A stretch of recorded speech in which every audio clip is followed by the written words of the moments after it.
I want everybody to know that there is no such thing as too good to be true, and that it really is going to get better and better, and that you and me and all of us as humanity right now have the opportunity to show the world how good it is really meant to be. So you are the one to show the world how good this is really meant to be. You are. So join us, rise up, join the movement, come along. Now is the time for the new way to emerge. The new way is here. The new world is here. It's time to rise up. It's time to do things differently. It's time to create a new normal, and it's just the most exciting thing and the most exciting time ever.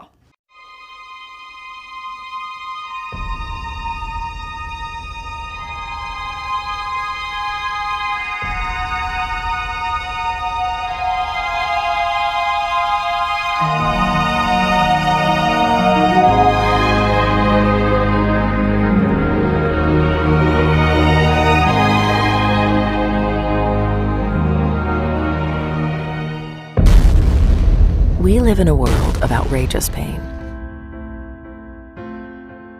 We are challenged by extinction-level problems, and everywhere we look, we see unbearable suffering. In the face of this outrageous pain, we close our hearts. We also live in a world of outrageous beauty. Every day, we see acts of kindness, generosity, courage, and creation. We are living in an extraordinary time when a small group can make a difference in the lives of 1 billion people.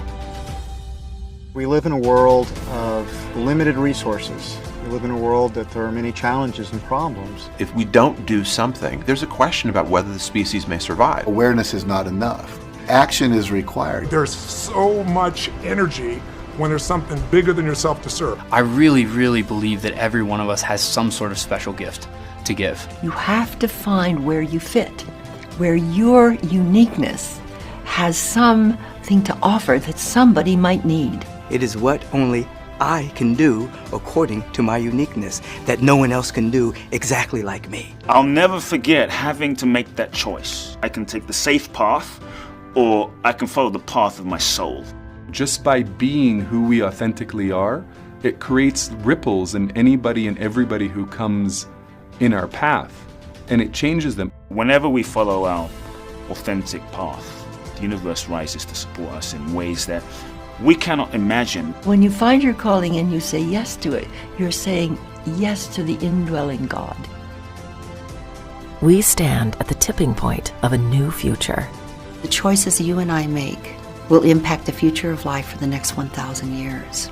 Rather than that being a burden, it gives us the opportunity to live the most meaningful lives any generation of humankind has ever lived.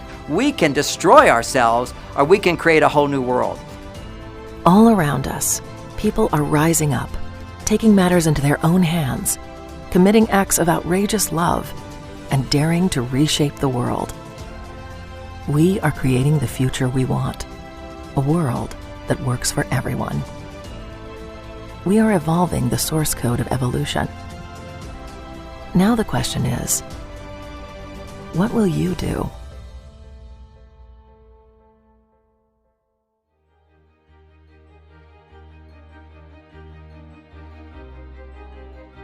This film is about unleashing the creative, entrepreneurial energy of everyone. I think the most important thing about doing a film like this is educating other people specifically about how business can be used to improve lives and how business can be a catalyst for good. I think movies are one of the few forms of transportation that can change the human psyche. We can watch lots of movies, we can read lots of books and get buzzed and jazzed up, but really this is a movement. This is a way that we can make a difference in the world. This is the movement that you have to be a part of. You have to rise up.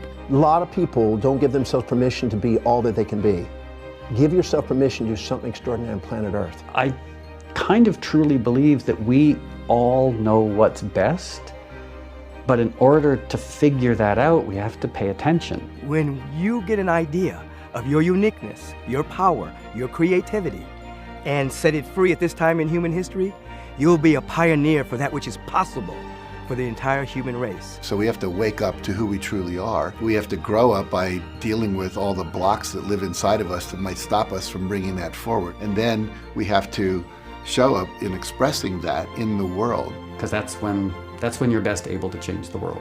The new way is here. The new world is here. It's time to create a new normal. I urge you to support this film. This is an opportunity for you to join the movement and really help this message get out there. Today with YouTube and the internet, I mean, oh my gosh, you can be connected to anyone or anyone. So we have to consciously choose where we're going to spend that time. The only way it gets magnified is by sharing it. So by carrying this message out into the world, you will be joining a movement, you will be meeting others that could make a difference in your life and in the life of the world. So I invite you to join us in this movement. Rise Up, the movement, the movie, the film. Right now, it's a call. It's a call to action for all of us to rise up. So join us on the movement and create a love army of people rising up all over the planet. So join us in the Rise Up movement. It's my great wish that you join us in this Rise Up movement. This is what we all want. It's our dream, and that dream is now possible. Join with us in making this movie. Join us and wake up and be a part of a movement of change. Join me in supporting something that is going to make a difference. Yeah, join with us to make this film and help us make this a reality. Would you please join us in making this movie? We want you to join us. Just want to invite you to join us. Join us.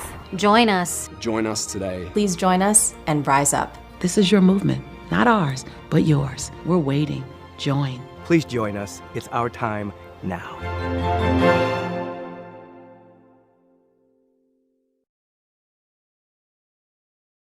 There is a new world order that's being created. Halfway around the world, we are engaged in a great struggle in the skies and on the seas and sands. We know why we're there.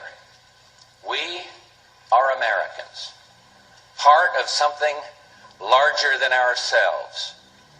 For 2 centuries, we've done the hard work of freedom, and tonight, we lead the world in facing down a threat to decency and humanity. What is at stake is more than one small country. It is a big idea, a new world order, where diverse nations are drawn together in common cause to achieve the universal aspirations of mankind: peace and security, freedom, and the rule of law. Such is a world worthy of our struggle and worthy of our children's future.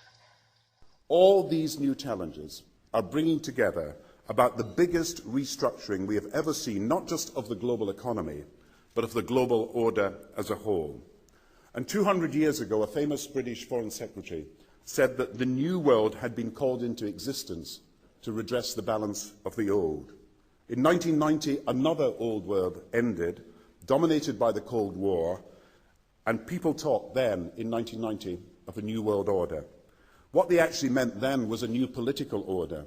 And what was not foreseen then, but is obvious now from everything that we see and do, what we experience in every day of our life, is the sheer scale and speed and scope of globalization. And it's only now that we can begin to understand that the world order that globalization brings and what it's going to look like, it's driven forward now not just by the balance of military strength, the Cold War times, or ordinary political power. It's being driven forward by a seismic shift in economic power that we see around us. But what does the New World Order mean for countries like ours who are looking to succeed? I suggest that the countries that are going to succeed are those that combine flexibility, free trade, open markets, with proper stewardship of the environment and investment in education, infrastructure and innovation. And the question for us is how we meet and master all these challenges to ensure that Britain enhances its competitiveness in the process and realises what I believe is our destiny of success in this new world order. So, in conclusion, ladies and gentlemen, a new world is emerging. It is a new world order with significantly different and radically new challenges in both nations. And as you were saying, certainly there are some regional implications there. But as we were talking about a few moments ago about Wednesday's meeting of the Shanghai Cooperation Organization in Kazakhstan, we did see a closer collaboration and big proposals put on the table between group members. Do you think it's possible that the SCO could become the economic mover and shaker of the world? I hope so, and I believe so. Now, I believe the world is at the crossroad, historic crossroad, or some may say the world is at the brink of either being subdued or overcoming the U.S. NATO military intervention in Libya, now moving into possibly Syria, or even to Iran, if Russia, China, or these SCO, the alliance are weak, so that not enough to stop the U.S.-led NATO military aggression in North African region. So I hope so.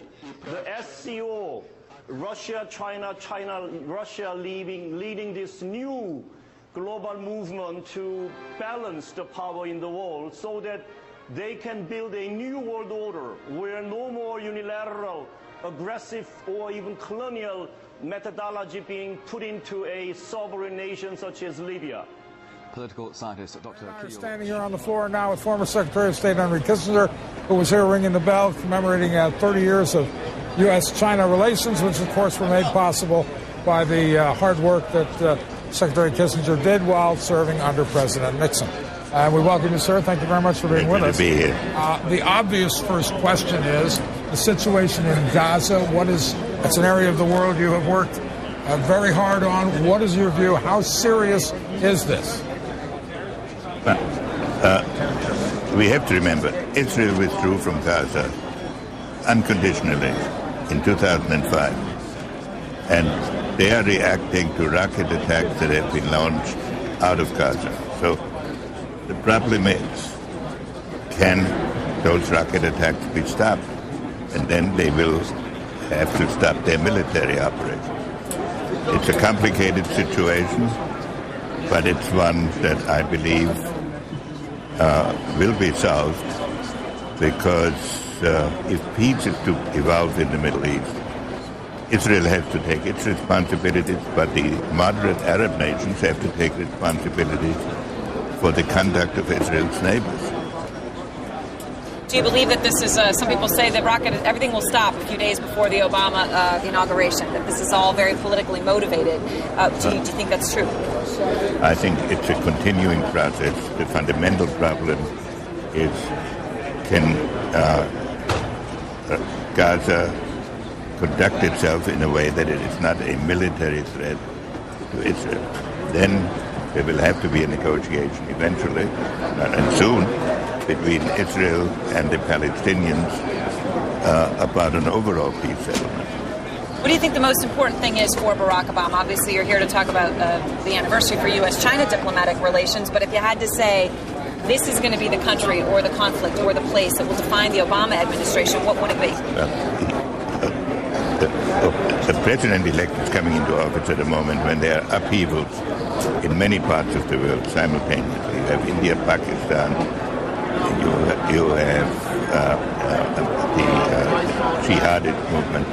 So he can't really say there is one problem that is the most important one.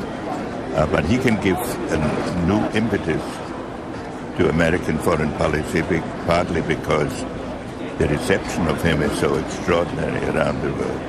I think his task will be to develop an overall strategy for America in this period when really a new world order can be created. It's a great opportunity. It isn't such a crisis. Are you confident about the people President-elect Obama has chosen to surround him? Because he does not have a great deal of experience. No, he has appointed an extraordinarily able group of people in both the international and financial field.